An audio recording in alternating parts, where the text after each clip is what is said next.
First, draw the free body diagram. So we have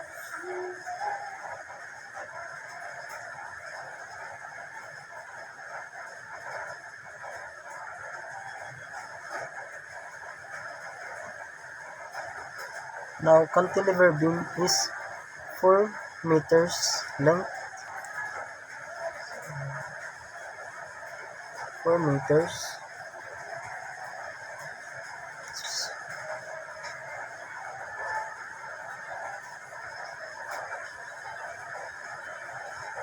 Then uniformly distributed load 10 kilonewton meter. Then we have here 5 kilonewton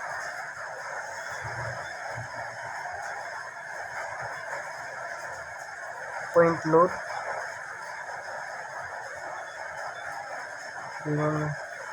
After that, we get the given. Our given is given. We have length of 4 meters and UDL of 10, or let's say its weight 10 kilonewton per meter. Then a point load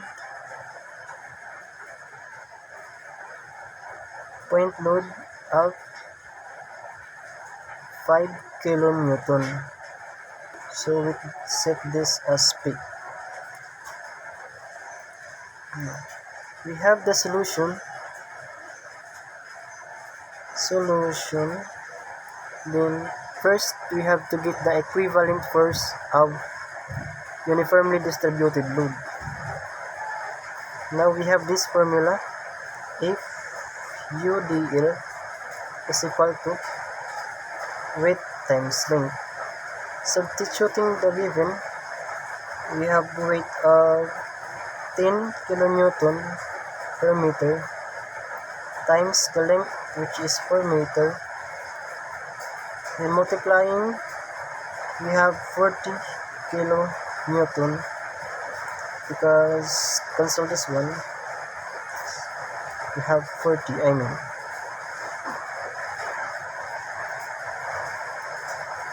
Then now this force at the centroid of the UDL, which is at L over 2 is equal to, since our length is 4 meter,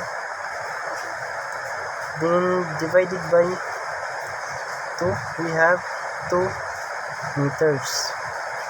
Then next we have to solve for the reactions.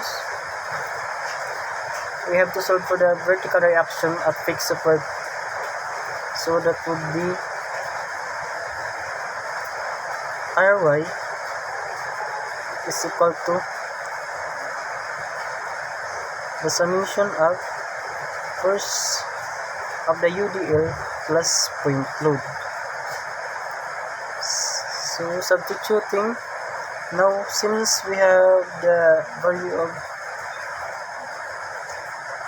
UDL, the force in UDL,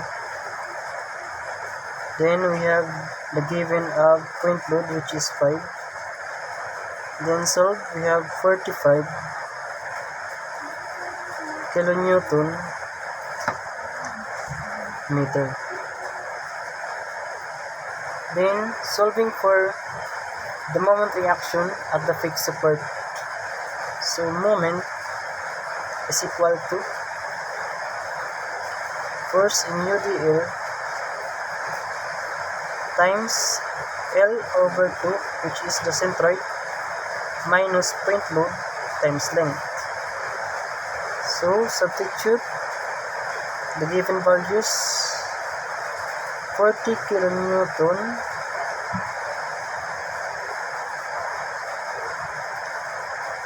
times the centroid, which is here 2 meters, minus point load is it's plus 5 kilonewton times the length per meters. If we solve this one, we get 100 kilonewton meter. So therefore, the vertical reaction at fixed support is 45 kilonewton. It is upward. Then the moment reaction at the fixed support is 100 kilonewton meter clockwise.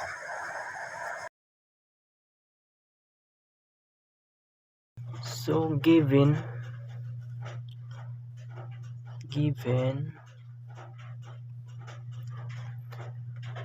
length of the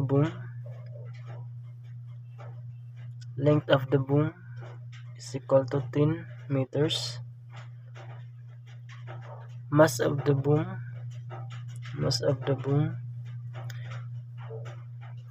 500 kilogram. Mass of the load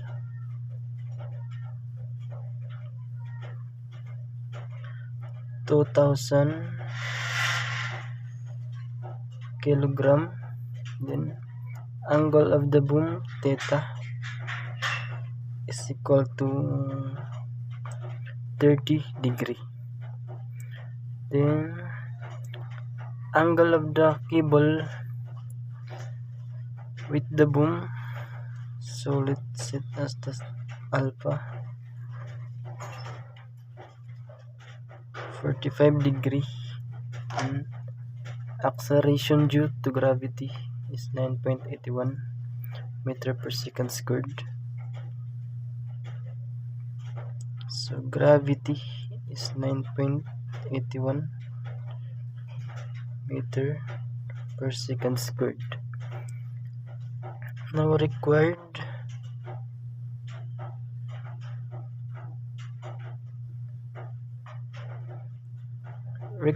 is tension in the cable. So T. First we're going to get the weight of the boom. So the formula is weight of the boom is equal to mass times gravity.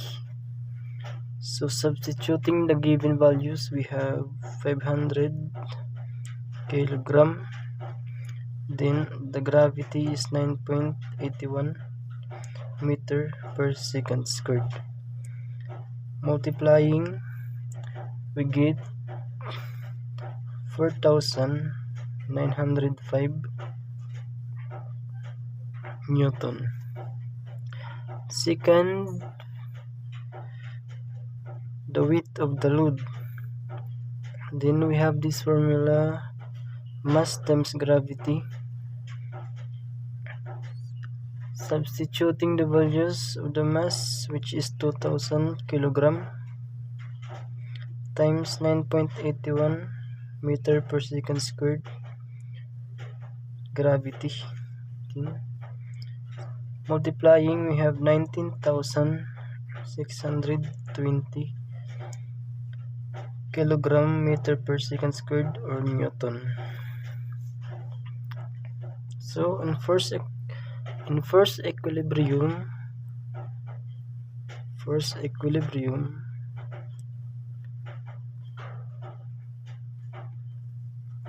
summation of f of x, the summation of first and x is equal to 0. Then summation of f of y is equal to 0. Then summation of m, which is the moment, summation of m is equal to 0 also. Then solving for tension in the cable, we have this formula, summation of moment is equal to tension times length sine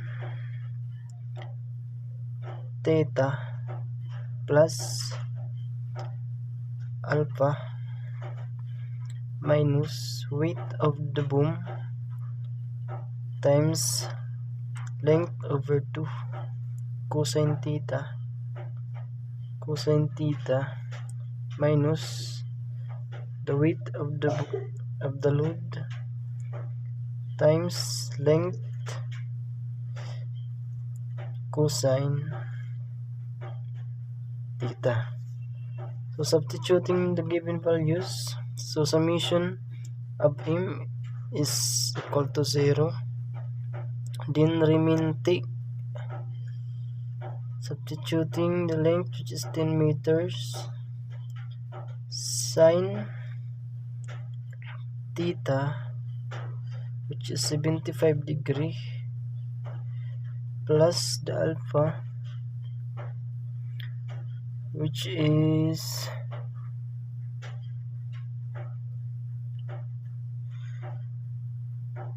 45 degree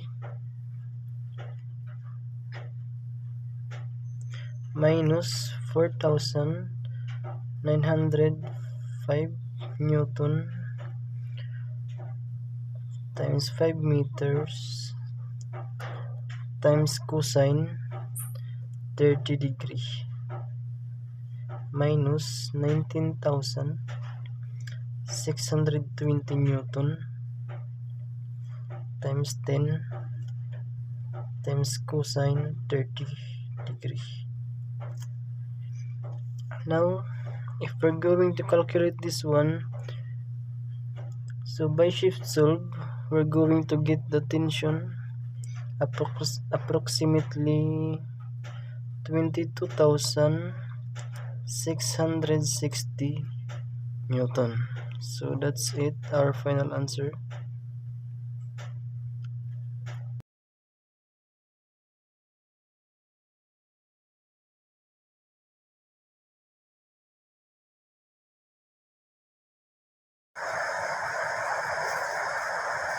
We have the given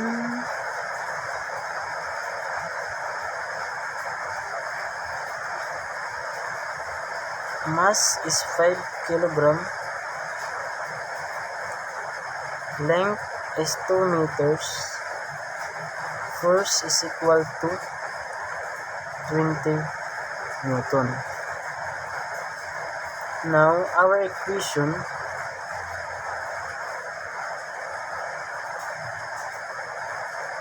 is sum of forces in x direction is equal to r sub x minus force is equal to 0.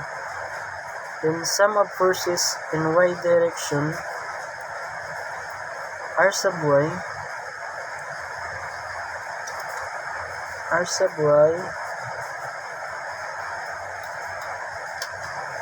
minus mass times gravity is equal to 0.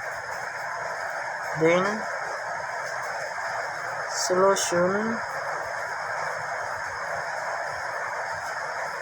r sub x is equal to force, and our r sub x is 20 Newton since the value of force is 20 Newton. Then our r sub y is equal to mass times gravity. Then substituting the value, we have the mass of 5 kilogram, then a gravity of 9.81 meter per second squared. Multiplying, we have to get 49.05 Newton.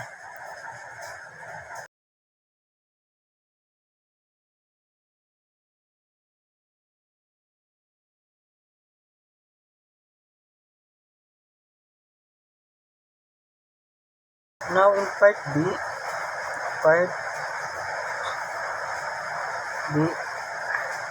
we have the equation of moment of inertia is equal to 1/3 mass times length squared. Angular acceleration, we have this torque over moment of inertia. Now the solution,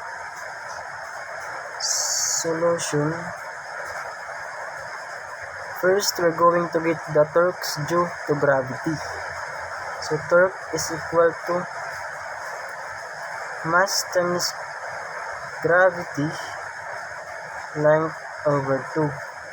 Substituting the given or the values, 5 kg times the gravity, which is 9.81 meter per second squared, times 2 meters, which is now given, over 2. Now our torque is equal to 49.05 Newton meter. Second, we're going to get the moment of inertia. So moment of inertia is equal to 1/3 times the mass times length squared.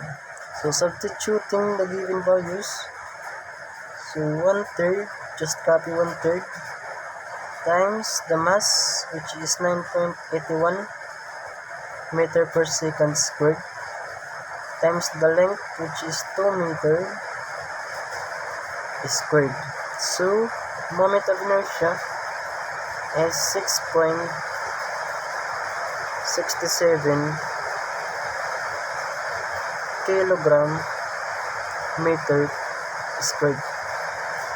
Then third,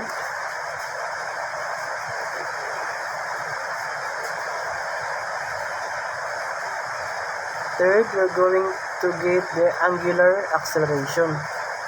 So angular acceleration is equal to torque over moment of inertia. Since we have